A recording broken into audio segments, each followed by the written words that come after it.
All right, let's get to your book of the week, which is going to make me uncomfortable because that's my job. Yeah, it's my book. So thank you for reading it. First of all, I absolutely love this book. I mean, I was uncomfortable when I decided to read it because I thought, what if I didn't like it? Exactly. We'd be in big trouble.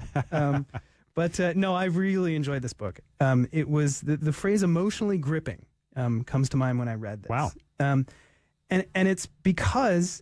And take this in the right way. It's because you're an ordinary guy who did an extraordinary thing, right? And so, I think I'm an ordinary guy. As an ordinary guy reading this book, an ordinary person reading this book, I was really gripped by the kinds of struggles that you went through, the kinds of things that you were thinking about, in training for and trying to qualify for the Boston Marathon, right? I mean, and this I think is one of the messages that you have in the book is that. A lot of people will say that running a marathon is impossible. Qualifying and running for the Boston might be, seemingly more impossible, but it's not. These things aren't as impossible as you think they are, right? It requires, a lot of hard work, but you got to start. You have to start somewhere. A few things that I really liked about this book. So the prologue really gets you, right? I mean, I know how the story ends, but that prologue where you just sort of left things hanging is pretty suspenseful, and you had me in the first 3 pages.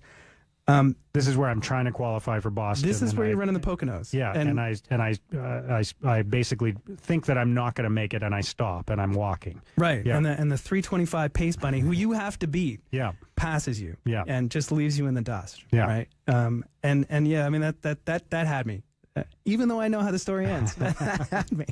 And the other thing I liked about this book, there's many things about this, but the other thing I really liked, and this might be a little bit peculiar, is.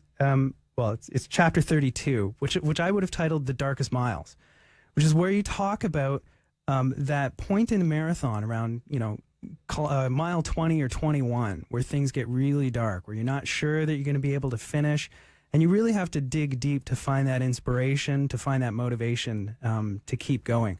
I absolutely, having been in that spot and succeeded and failed at that exact point, that really resonated with me. But it was for runners or not, this is a really great book. A really great book. Thank you, Dan. That means a lot coming from you. I really appreciate that, especially because you're reading you read so much, so that means a lot. Thank you. And it's much better than the book I'm reading now, too. Which you'll hear about next week. Yeah.